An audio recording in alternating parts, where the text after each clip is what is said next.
Después de los tarifazos, durante el gobierno de Macri, la enorme mayoría de la gente, al no poder pagarlo, bueno, tuvieron que optar por este aparato, que es energía para pobres. A pesar de las promesas del gobierno nacional, el aumento en las tarifas va a ser mayor de lo que se anunció y el impacto en tu bolsillo también.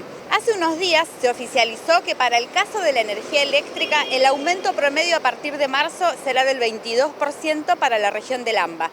Sin embargo, después de eso, el gobierno envió al Congreso Nacional para que se trate en estos días el acuerdo al que llegó con el Fondo Monetario Internacional, donde el aumento de tarifas es muchísimo mayor. Resta saber cómo van a ser los detalles sobre el tema de la segmentación, pero sabe que para los usuarios que no tienen tarifa social, el aumento sería de más del 40%. Según estimaciones del propio gobierno nacional, 10 millones de personas padecen lo que se llama pobreza energética. Son pobres energéticamente aquellos que o no tienen acceso a los servicios, en este caso de energía, o tienen que destinar más del 10% de sus ingresos a pagar las facturas de esos servicios. Esos 10 millones tienen nombre, apellido e historias. Y este es el famoso medidor prepago, lo tenemos acá en el barrio desde hace aproximadamente más de 2 años.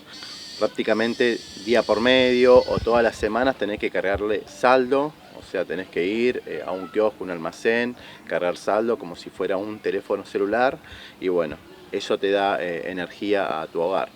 Vos podés cargar, no sé, 100, 200, 300, 500 pesos y cuando se te gasta, no importa que sea a la madrugada, no importa que sea a la noche, no importa que sea de día, no importa cuántos niños tengas en tu casa, te quedás sin luz automáticamente y bueno, tenés que volver a las velas. ¿Cuánto gastás más o menos, sabés, de lo que les ingresa en tu casa por mes? ¿Cuánto gastás, por ejemplo, en recargar ese aparato?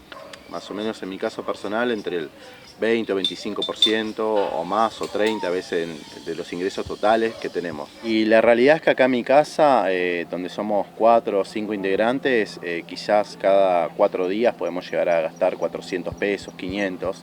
Y la realidad es que si vos tenés una familia numerosa, acá estamos hablando de que la enorme mayoría de los vecinos son de familia numerosa y podés llegar a gastar quizás hasta el doble.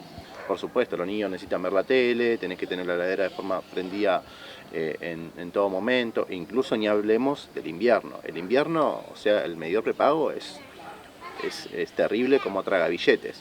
¿Por qué? Porque la enorme mayoría de la gente, al no tener servicio de gas natural, tiene que encender las estufas eléctricas que consumen energía de una forma muy grande. Con el recambio en el gobierno, acá la enorme mayoría de la gente del barrio tenía muchas ilusiones de que quizás había posibilidades no solamente de congelar las tarifas, sino incluso de retrotraer, ¿no? O sea, había ilusiones de que se podían llegar a bajar el precio de la luz. Yo cuando hablo con los vecinos, en mi propia familia mucha preocupación, porque se sabe que no solamente no van a bajar los servicios, como la luz, como el servicio energético, sino que incluso también van a aumentar el transporte y también hay mucha bronca porque la gente sabe que las empresas se llenan los bolsillos, más allá de los gobiernos de turno, no importa de qué color o signo político sean. Hagamos un poco de historia. ¿Cómo se llegó hasta acá? En los 90, el gobierno de Menem privatizó los servicios públicos. ¿Sabés a pedido de quién? Del FMI. Además, les concedió el derecho a los empresarios a recibir subsidios millonarios.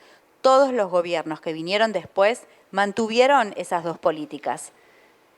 Durante el macrismo, los servicios públicos aumentaron más de un 2000%. Gracias a esto, entre 2016 y 2018, las ganancias de las principales empresas sumaron más de 3.500 millones de dólares. Lejos de las promesas de campaña, el gobierno del Frente de Todos no dio marcha atrás con el tarifazo que tanto criticó y mantuvo la política de subsidiar a las empresas. El año pasado, los subsidios a las empresas energéticas fueron casi de 11.000 millones de dólares. Esto es un 75% más que en 2020 y 130% más que en 2019. ¿Por qué el Estado no invierte ese dinero en mejorar la calidad del servicio y extenderlo a zonas donde ni siquiera hay cloacas, red de gas o tendido eléctrico? La precariedad que empresas como Edenor y Edesur le imponen a sus usuarios también se la imponen a sus trabajadores. ambas cosas en pos de maximizar sus negocios y sus ganancias. ¿Cómo impacta en el bolsillo del usuario que del sur terciarice a cuadrillas que muchas veces no están homologadas, que lo tienen trabajando más de 12 o 14 horas por día, sin francos, y eso hace que una cuadrilla, por ejemplo, de mantenimiento, no pueda cumplir bien su función? Las empresas lo único que hacen es ganar a costa de los usuarios por los tarifazos que ya tuvimos con Macri, que vamos a tener ahora, y por la precarización. Y hago énfasis mucho en lo que es que se estatice en manos de los trabajadores y usuarios. ¿Por qué? Para tener un mejor servicio.